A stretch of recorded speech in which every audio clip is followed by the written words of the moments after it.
माओको एक आदिवासी है जो कि अपने कबीले में रहता है। आज से करीब 25, 30, 40 हज़ार साल पहले की बात मानिए। और वो हंटर गैदरर है। भाले से हाथियों का, सुअरों का शिकार करके वो लोग मारते हैं और उनको खाते हैं।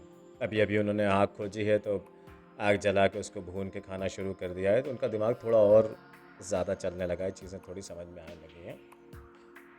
एक दिन क्या होता है कि माउको जो है वो अपने कबीले के साथ शिकार करने गया होता है, पर उस दिन एक सेबर टूथ या इस तरह का कोई बड़ा भारी जानवर उन पे हमला कर देता है और सब इधर-उधर भागते हैं।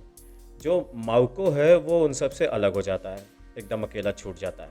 ठीक है, इधर रात हो जाती है, बाकी जितने कबीले वाले हैं वो लौट जाते हैं, माइको की तलाश करने नहीं मिल रहा तो वो लौट जाते हैं, क्योंकि रात को उनको घर पे होना ज़रूरी, गुफ़ा में होना ज़रूरी है, अपने कबीले में होना ज़रूरी है।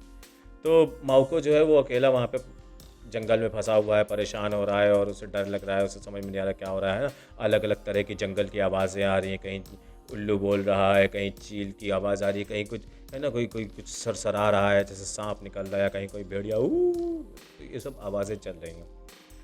उनके बीच में माइको माउको जो है वो एकदम डरा हुआ वो आग-वाग जलाता है और बहुत मेहनत करके है ना, लकड़ी-वकड़ी सूखी ढूँढ के, और वो नया-नया उसने आग जलाना सीखा है तो वो मेहनत कर रहा है, जान बचाने की बात है, वो आग जलाता है, वहाँ पे दब के बैठा हुआ है, देख रहा है। फिर उसके सामने एक भेड़िए आता है, ठीक है? भेड़ियों का झुंड आता है, वो उस आग के बीच में बैठा हुआ है, सामने से भेड़ी झुंड आता है, पीछे उसने पेड़ की आट लगा रखी है, तो उसको सामने से भेड़िए घेरे हुए हैं ना, आग के थ्रू देख रहे, वो आग के थ्रू देख रहा है। फिर वो अपना वो आग में से एक लकड़ी उठाता है, मशाल की तरह नहाता है, करता है, उनको डराने की कोशिश करता है ना, स्नार्ल करता है उन पे। तो वो भेड़िए जो हैं, जब वो देखते हैं कि वो उसका शिकार नहीं कर सकते, तो वो इवेंचुअली उधर से चले जाते हैं कहीं और, कुछ और शिकार ढूँढने। फिर वो अपना बढ़िया दब के, डर के वो आग के पास सो जाता है, और सोता क्या है बेसिकली, थका हुआ है तो वो गिर जाता है। फिर सुबह उठता है, फिर वो अपना रास्ता ढूँढता है, वापस ढूँढ-ढाँड़ के अपने गाँव, अपने कबीले में वापस पहुँचता है, अपने लोगों से मिलता है।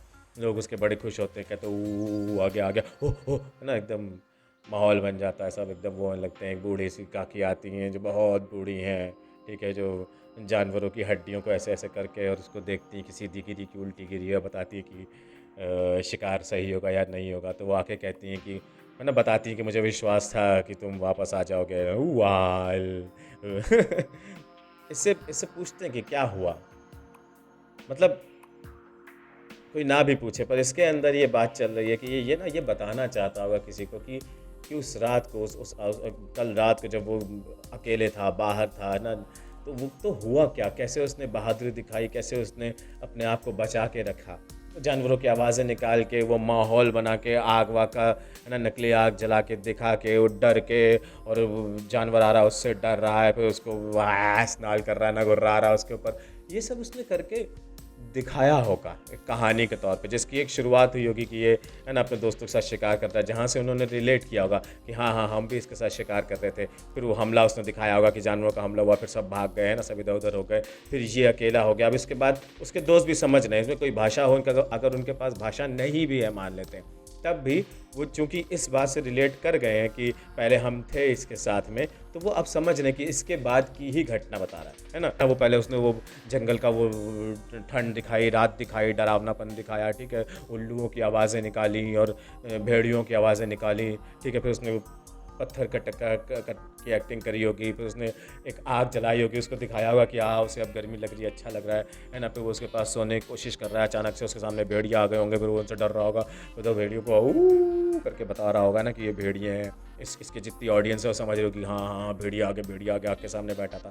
तो ये जो तरीका है ना कि वो उसने उसने पहली बार कहानी सुनाई होगी, और इसका ये कहानी बिना किसी भाषा के, सिर्फ बॉडी लैंग्वेज पे, है ना, कि वो जितनी इन्फॉर्मेशन जानते हैं उस इन्फॉर्मेशन को ही आगे रिले करके उसने वो कहानी सक्सेसफुली सुना दी होगी, और लोग उसका दर्द या लोग उसकी बहादुरी समझ गए होंगे, उसकी तारीफ़ें कर रहे होंगे बिना भाषा के, भले ही, है ना, पीठ थपथपा के या गले लगा के या चूम के, या है ना, जैसे भी हम लोग किस चीज़ को कहानी समझते हैं। मोस्टली जब कोई बात करता है तो ये कहता है कि भाई स्टार्ट हो, मिडिल हो और एंड हो और कहानी हो गई। पर ऐसा ज़रूरी नहीं है ना, कि हर स्टार्ट मिडिल एंड की कहानी कही जाए। एक आदमी सो के उठता है ना, बैठा रहता है, सो जाता है, तो ये कहानी नहीं है, कहने वाले कह सकते हैं कहानी है, पर ये कोई कहानी नहीं, क्योंकि इसका कोई कंटेक्स्ट नहीं है, इसका किसी से कोई रिलेशन नहीं बन रहा, इसका किसी से कोई मतलब नहीं। ठीक है ना? ये एक आदमी की बात है जिसने कुछ नहीं किया, जिसने जो सो के उठा, बैठा रहा और फिर से सो गया। कहानी बहुत तरीके की होती है, जैसे अगर हमने देखा हो कि है ना, कोई रोमांस की कहानी होती है, प्रेम की और श्रृंगार की कहानियाँ। दूसरी तरह की कहानियाँ होती हैं जिनसे डर लगता है, जो हॉरर जॉनरा की होती हैं, ठीक है, या थ्रिलर होती हैं जिनसे हमारे रोंगटे खड़े होते हैं, बार-बार होता है कि धक धक धक धक पड़ती कि क्या होने वाला है, क्या होने वाला है। कुछ कहानियाँ होती हैं जो हमें हँसाती हैं, कॉमेडी होती हैं जो, है ना, जिनसे हमारा मन खुश होता है, या सैटायर जो होती हैं, जो हँसाते हुए किसी बड़े सिस्टम को, किसी बड़ी बड़ी अथॉरिटी को चुनौती देती हैं, है ना? तो कहानी के अलग-अलग जॉनरा होते हैं, अलग-अलग क्लासिफिकेशन होता है ये कहानी के भाव का, कि ये कहानी मूल में भाव क्या कह रही है उसका हिसाब से, है ना? तो जो जो हँसा रही है वो कॉमिक है, कॉमेडी है, हास्य है, जो रुला रही है वो करुण है, दुःख देने वाली है ना, वो मेलॉन्कली है। पर हैं ये सब कहानियाँ। कहने वाले कहते हैं कि दुनिया में 7 तरह की कहानियाँ होती हैं, है ना? या 3 तरह की कहानियाँ होती हैं, 5 तरह की कहानियाँ होती हैं। पर हर कहानी का जो बेस होता है वो होता है सेंस ऑफ लॉस। इसको हम 3 पार्ट्स में डिवाइड कर सकते हैं। कुछ खो गया है और वो ढूंढ के लाना है, वापस हासिल करना है ना? तो जो कहानियाँ, वो वाली कहानियाँ होती थी जिसमें बच्चा खो गया बचपन में, है ना, वो अपना परिवार ढूंढ रहा, उसको नहीं मिल रहा, या किसी कोई बहुत महान, बहुत बड़ा आदमी है कोई, और उसकी आइडेंटिटी खो जाती है, उसकी इज्जत चली जाती है, फिर वो, है ना, वो किसी गलत नाम में फ्रेम कर दिया जाता है, फिर वो अपने आप को बचाने के लिए कोशिश करता है, ठीक है ना, वो नई तरह की ज़िंदगी जीता है, फिर खुद को छुटाने का, खुद को बचाने का आगे स्ट्रगल करता है, अपनी इज्जत वापस पाने की कोशिश करता है। या किसी का प्यार छूट गया है ना, वो उस प्यार को वापस पाने की कोशिश में लगा हुआ है, या उसके गम में डूबा जा रहा है, जैसे देवदास कि वो किसी से बहुत प्यार करता था, कोई एक था जो उसका अपना था, और वो चीज़ उससे छूट गई है, या तो उसे पाने की कोशिश में लगा हुआ है, या वो उसी में जूझ रहा है ना, उस सेंस ऑफ लॉस में। दूसरा पॉइंट है, कुछ है जो छूट रहा है और उसको बचाए रखना है। पहला था कि कुछ खो गया है, उसे वापस हासिल करना है। दूसरा है कि कुछ छूट रहा है, इन द प्रोसेस है, उसे बचाए रखना है। जितनी भी सुपर हीरो फिल्म्स देखते हैं, है ना, कि धरती है जो कि छूट जाएगी, एलियंस उसको ख़त्म कर देंगे, या है ना, हल्क उसको ख़त्म कर देगा, या लोकी उसको ख़त्म कर देगा, या जो भी उसको ख़त्म कर देगा। तो जितनी भी सुपर हीरो की फिल्में हैं वो सारी इसी आइडिया पे बेस होती हैं, सेकंड वाले पॉइंट पे, कि कुछ है जो खो रहा है, उसे बचाए रखना है। Everything everywhere all at once. उसमें एक माँ है जो अपनी बेटी से बहुत प्यार करती है, और वो बेटी उससे छूट रही है, वो उससे दूर जा रही है, और वो उसे बचाए रखने की कोशिश में जूझ रही है ना। वो पूरे मल्टीवर्स एक कर देती है, ब्रह्मांड पूरा हिला देती है ना, कई ब्रह्मांड ला देती है। तो ये बेस में स्टोरी क्या है, ये कुछ है जो छूट रहा है, जिसे बचाए रखना है। तीसरा पॉइंट है, कुछ है जो छोड़ देना है। जब छूटेगा, जब ख़त्म हो जाएगा, उसके बाद ही राहत मिलेगी। जैसे बहुत अच्छा एग्जाम्पल है इसका पीकू, है ना, कि फिज़िकल तौर पे कहें तो अमिताभ बच्चन कॉन्स्टिपेटेड हैं, और वो रिलीज़ करना चाहते हैं अपने इमोशन को, है ना, वो रिलैक्स होना चाहते हैं। तो वो जो मोशन, वो जो टेंशन बना हुआ है, उसको रिलीज़ करना, ठीक है, कुछ है जो छोड़ना है।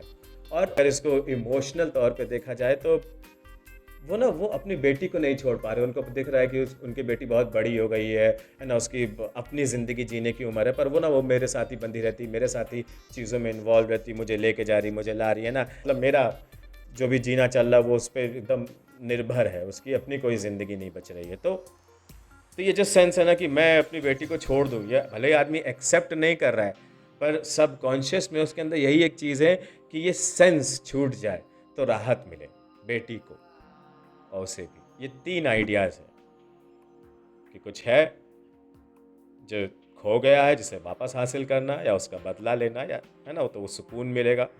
या कुछ है जो खो रहा है, छूट रहा है, उसको बचाए रखना है।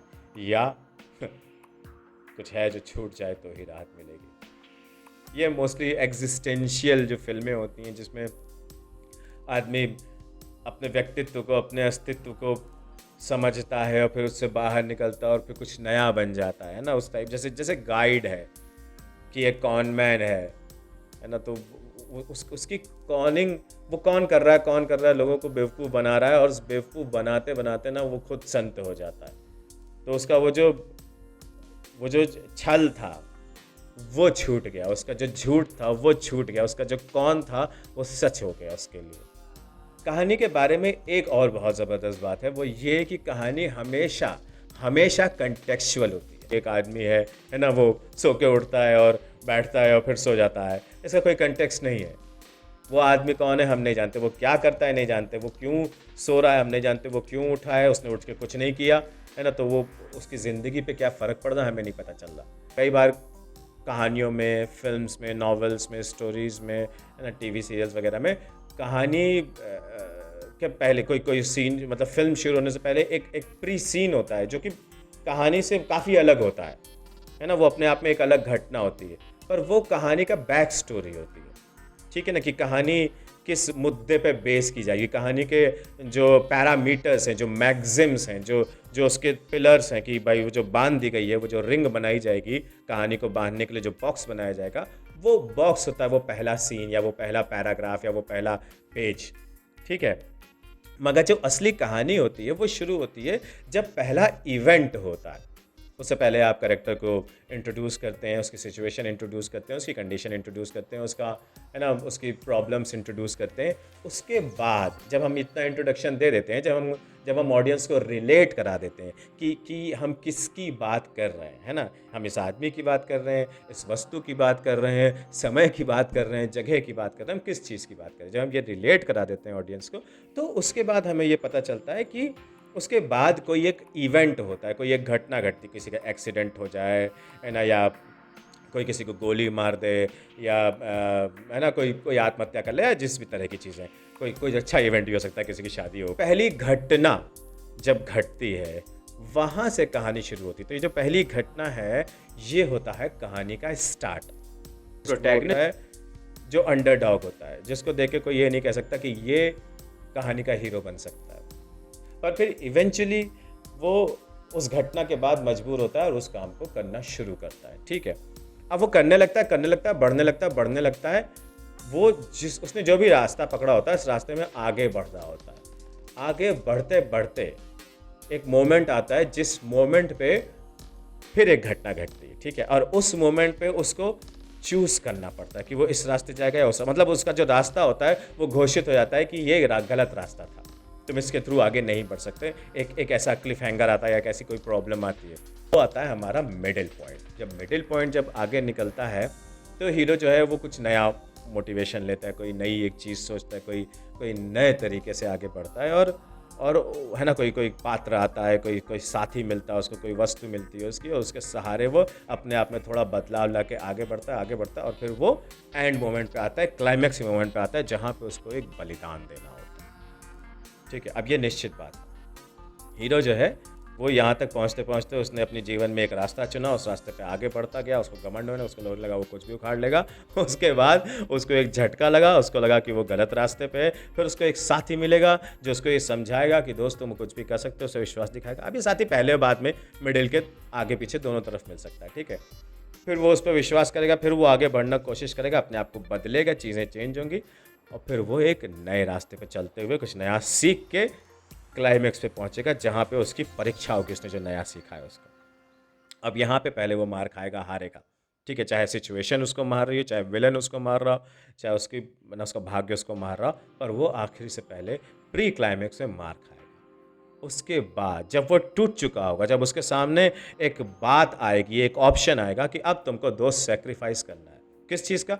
तुम्हारी सबसे ज़बरदस्त आदत का, जो तुम्हें सबसे गहरी आदत लगती है ना, जो तुम्हारा सबसे प्रिय, चाहे वो तुम्हारी माँ हो, चाहे तुम्हारी गर्लफ्रेंड हो, चाहे तुम्हारा, है ना, छोटा भाई हो, तुम्हारा देश हो, तुम्हारा जो भी चीज़ है, उसका तुम्हें बलिदान देना है। इस सेक्रीफाइस को मिरेकल के थ्रू रोक देते हैं। शेर आ गया, माता का फूल गिर गया, है ना, किसी ने हवा चल गई, एकदम से हनुमान की एंट्री हो गई ना, बहुत सारी मिरेकल्स होते हैं, उनको रोक देते हैं कॉमर्शियल जो आइडिया होता है उसमें।